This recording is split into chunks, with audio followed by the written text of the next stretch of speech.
Nakikita natin dito, ayan sa mga bato nakasiksik. Ayan, yung ating isa sa mga napansin dito. Ayan, ating pakita po yung kabatuhan mga kababayan. Ayan Ayan.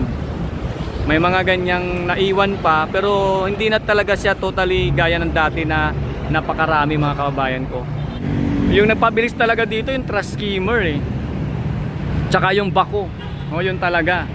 Kasi sa pamamagitan kasi ng mga gagamitan na yon, mas mapabilis yung paghakot at pagtanggal, pag-alis ng mga basura.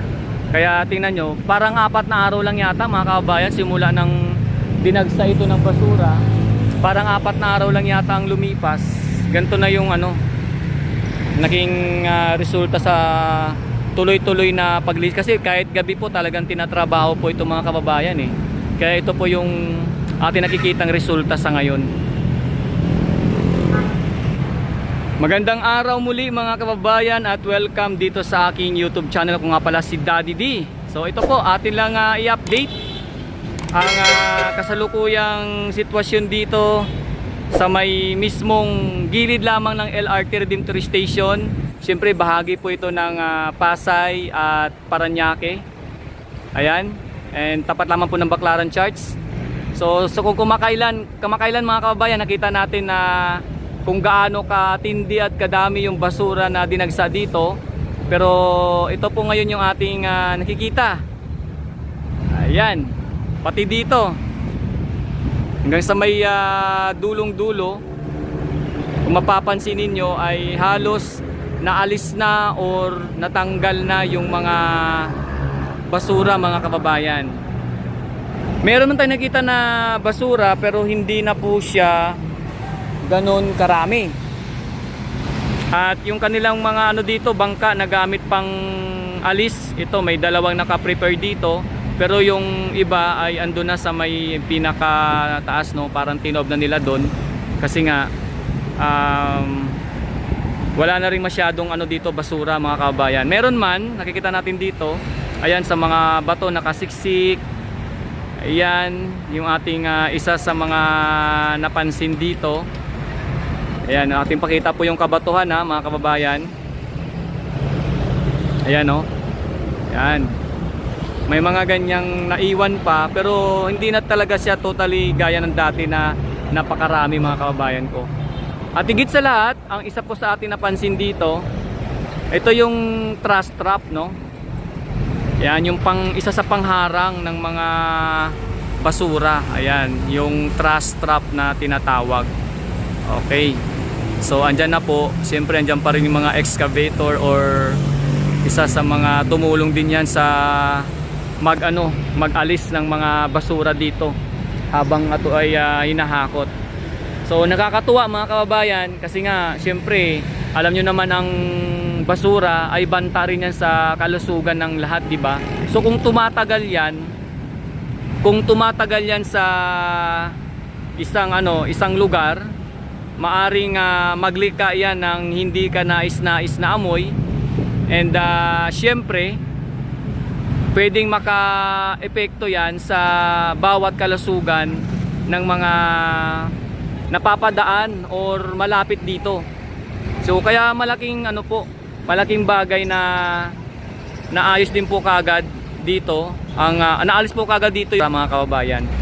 Malaking bagay din po talaga. So syempre nakakatuwa at masasabi ko na isa sa magandang magandang balita na ating may papakita sa inyo.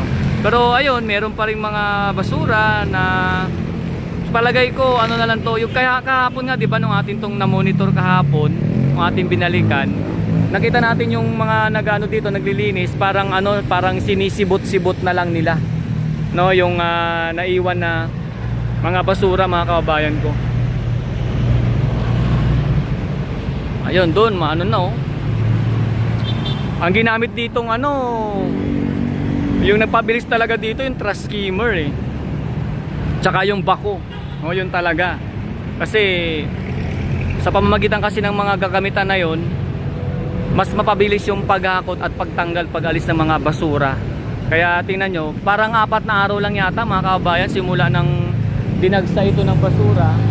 parang 4 na araw lang yata ang lumipas, ganito na yung ano, naging resulta sa tuloy-tuloy na paglinis. Kasi kahit gabi po talagang tinatrabaho po itong mga kababayan eh. Kaya ito po yung ating nakikitang resulta sa ngayon.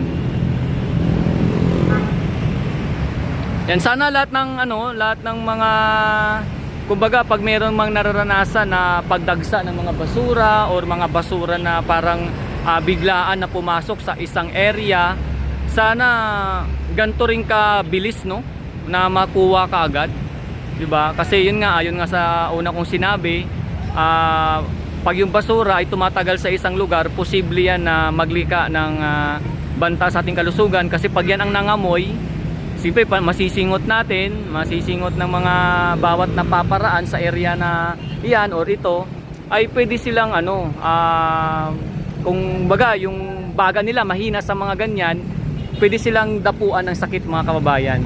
Kaya yun, sana sa bawat area ganito rin kabilis gawin ang ang pagtanggal ng mga basura, di ba, mga kababayan?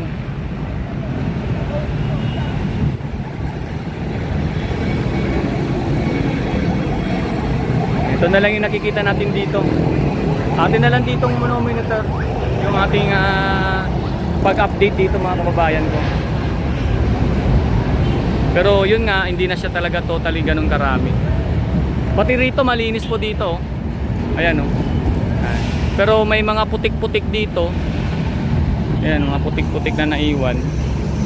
Pero alam ko may dito, may talagang araw-araw na naglilinis sa area na ito, mga kababayan. Kasi 'di ba, yung talaga dito, yung Senro, tapos katuwang nila yung MMDA, and siyempre yung sa pamunuan mismo ng City of Parañaque, 'di ba? At may mga tumulong dito, no, yung halos yung may mga taga-tupad din na pumunta rito para tumulong sa paglinis ng time na talagang dumagsa yung mga basura dito, mga kababayan. So sa ngayon, ito na lang po yung ating isa sa nakikita rito. Sana nga pati yung tubig talagang luminaw na rin, mga kababayan ko, at malinis, no? O di kaya itong mga nakikita natin na to talagang masimot ka agad, mga kababayan, kasi ang ganda pala, oh. Tingnan nyo mga kababayan ko yung area. Pag halimbawa luminaw ang tubig, luminis, imagine niyo, mga kababayan, kung gaano kaganda yung view rito. Oh, di ba? Ganyan. Kaya hopefully mangyari yung ganun, no. Magulat tayo pag luminaw. Grabe, dito na nagsi-swimming. Baka mamaya yung area na to, yung gilid ng kalsada, ng parking, no, para mag-swimming dito. Grabe. Pag nangyari yun siguro ay ewan ko lang. Baka yung dating record na binansagang dagat ng basura, baka bansagang pinagpesta ng mga tao, kasi nga pinaliguan, ginawang swimming pool. So ayan po muli, mga kababayan ko, yung ating update dito nga. At siyempre maraming salamat po sa lahat ng ating mga kababayan, sa aking mga kababayan na palagi nanonood ng aking update dito nga po sa aking channel. Salamat po sa mga sumusubaybay, sa mga nag-subscribe, sa mga nag-share, nag-hearts, thank you so much po. Sa mga nagko-komento po sa ating mga updates, maraming salamat. So siyempre, ito nga pala po muli si Daddy D. And sa ating po mga kababayang bayaning OFW, ingat po kayo palagi dyan kahit saan kayong sulok ng mundo. At dito po sa ating bansang Pilipinas, Luzon, Visayas at Mindanao, magandang araw po sa inyo lahat. Maraming salamat, mga kababayan ko. God bless us all. Ingat po tayong lahat palagi. At po.